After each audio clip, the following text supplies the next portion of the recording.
We're joined today by Joey Allen. He is the guitarist for Warrant. They'll be back in Minnesota here coming up March 24th at the Black Bear Casino in Carlton, and then March 25th at the Treasure Island Casino in Welch.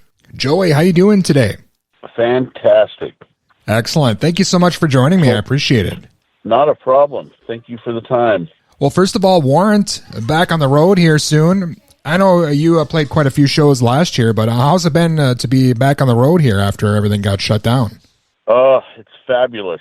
Kind of like getting all your toys taken away, and then you get them back a year and a half later, you know? So it's just nice to work.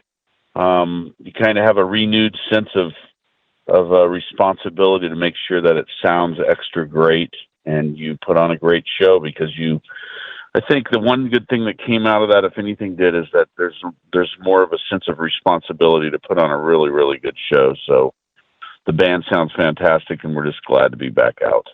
Awesome. And I know you've got two shows coming up here in Minnesota, March 24th at the Black Bear Casino, and then March 25th at Treasure Island Casino. So that's great. You guys are starting things off here with some Minnesota dates.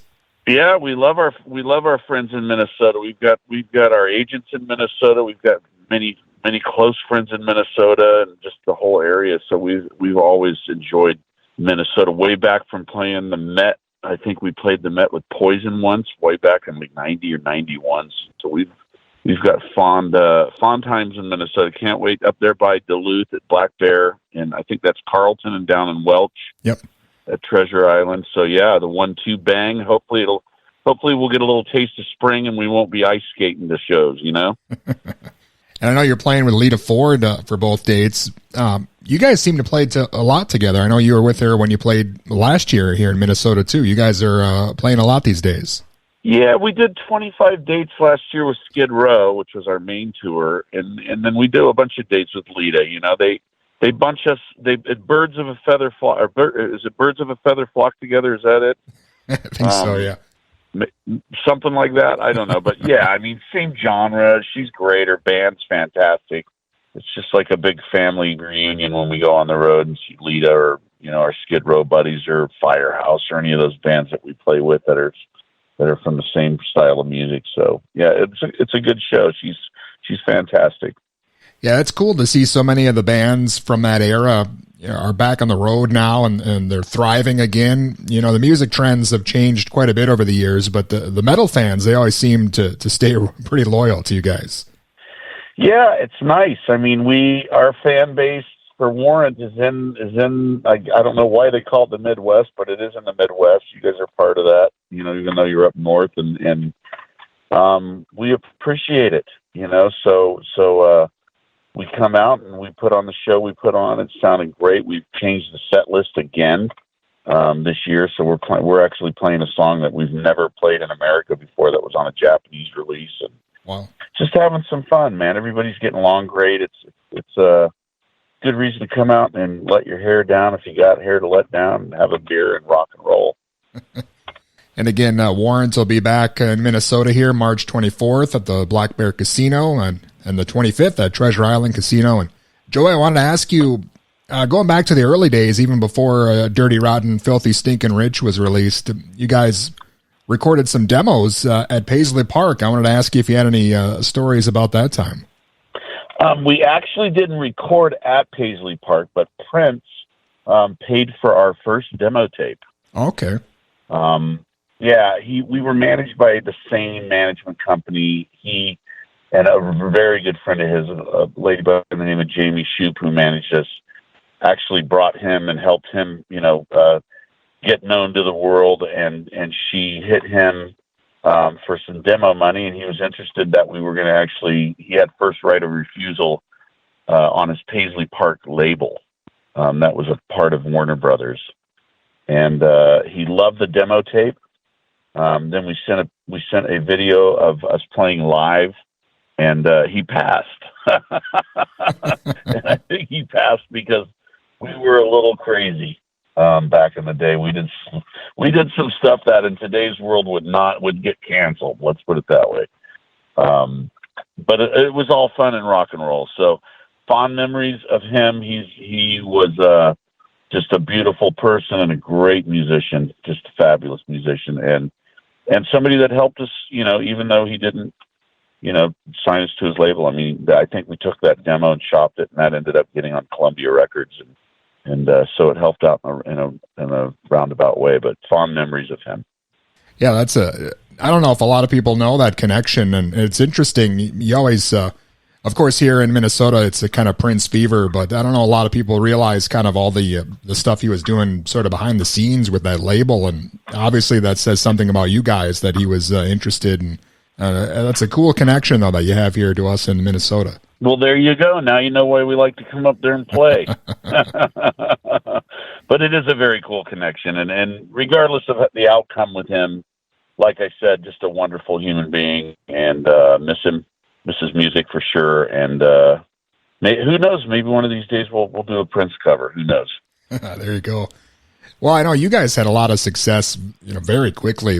Platinum albums, platinum VHS tapes even. I mean, that was the case for a lot of those Sunset Strip bands around that time, going from clubs to arenas. That whole scene really blew up on a national scale. It kind of had to be a bit of a head trip to go from the clubs to all of a sudden worldwide tours like that so quickly. Yeah, right now some of your listeners are going, "What is a VHS tape?" Right? Yeah, I mean, we our first record came out on vinyl. How's that? So, and not reissued. I mean, that was the deal back in the day, right? Cassette, CD, and vinyl. But and the live stuff was on VHS and not DVD. DVDs weren't even around then. But yeah, I mean, we came on the scene hard. Had some hit songs that worked out. Down Boys Heaven, Big Talk, Sometimes She Cries off the first record. It took us a while to get a national tour. We did a lot of club dates and a lot of theater dates for the first while, and then the last 4 or 5 months of that first cycle, we were on the Dr. Feelgood tour with Motley Crue. We started that tour with them and did about 4 or 5 months with them, 86 shows, I think, something like that. But and then it just went nuts with Cherry Pie. So we're blessed, good music, good songs. We play most of them live now. We really concentrate on the catalog of hits, and it's fun. We're blessed to have the opportunity to keep on doing it. So, like I said, same theme: responsibility for a great show. So anybody coming out is going to see one for sure. Yeah, it is incredible. On the other hand, I don't know how you feel about maybe the timing of Warrant. If you guys I know you caught the tail end, but quickly the tides changed and grunge kind of took over the entire music scene. I don't know if there's ever been if there ever will be a time again where a genre like that just kind of wipes out everything that was on the radio. Yeah, I don't know. It all changes, and I mean, we were around from. I think we got signed in 88, late 88, and then 89, our first record came out. So, if we would have had more time in the 80s, probably would have been a bigger band just because, that was what was in, and Janie wrote some great songs. That third record we did was a great record, Dog Eat Dog. But it just was, grunge was coming around. So it is what it is. And, I mean, genres change a lot. Like, look at where grunge is now. I mean, it didn't get wiped out or, and I don't think we got wiped out. If we got wiped out, we wouldn't be playing gigs, and there's still bands out there doing it. Poison, Motley, Def Leppard, those guys are playing stadiums. We do well. We do anywhere between, depending on where we play, 2,000, 3,000, sometimes 10,000 if we play a fair. So it's all relative, and it has a little bit to do with just keeping your head down and playing and staying there and not quitting, just being relentless. But it's still a lot of fun. So, but yeah, there's shoulda, coulda, woulda. If we came out in 80, we probably would have had a bit more of a run, huh? Well, as you mentioned, and a lot of groups from that era are back now and on the road constantly. And, I know there's been a lot of turnover in Warrant throughout the years. You've been back with the other guys for, almost 20 years now. It's cool for you to kind of be able to look back at, all the highs and the lows and all the stuff you've been through. I imagine it's kind of like old Army buddies in a way, you guys being through all that. Yeah, you've done your homework. It's good to hear. But yes, Yeah, I'm on 19 years right now. I've got one left to make the 20. The first time I did it for about 8, and then left and went to school and was a database admin for a while, which is crazy, right? But we are like old Army buddies, and I talked to Eric today. Last gig we had was 2 or 3 weeks ago in Montana in the middle of winter, and we get together, and it's like no time has changed. We see each other so much during the year. It's like brothers more than Army buddies. And we just, everybody's got their family, and you're older, so you don't hang out as much when you're off the road.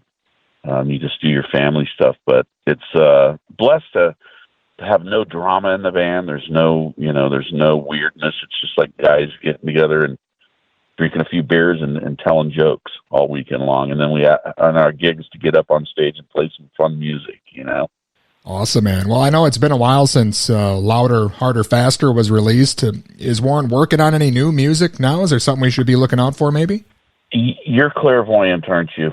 You're clairvoyant. We are actually writing right now for a record. So people are sending riffs around. You can do it on the internet nowadays, just have a cloud-based files system where we just upload ideas, and somebody will take an idea, a music idea, and put some lyrics to it, and we'll start to craft our song. So maybe by this fall, we'll dig into the studio again and put up a follow-up to Louder, Harder, Faster, which came out, I think, 6 years ago this year. So, and hopefully recording process takes about 4 or 5 weeks. And so maybe early next year we'll have something new out for everybody to listen to, and back on the road we will go to support that. Awesome, man. Again, it's been an honor speaking with you. I've been a fan for a long time, and it's great you guys are going to be back here in Minnesota soon, and I'm looking forward to the new music as well. Are you coming to any of the shows? Either of them? I'm going to try to make the Treasure Island one, so hopefully we'll. Fantastic. Well, if you need anything, this is my cell. Just text me if you can't get a ticket or guest list. I'll put you on there and take care of you and give you some passes and stuff. Awesome, man. I appreciate that. Thank you so much. Come back and drink a beer with me, all right? All right, sounds good. Thanks a lot, Joey. Appreciate it, Dustin. Have a nice afternoon, buddy. Have a good week. And again, that was Joey Allen, guitarist for the band Warrant. They'll be coming to Minnesota here March 24th at the Black Bear Casino in Carlton, and March 25th at Treasure Island Casino in Welch.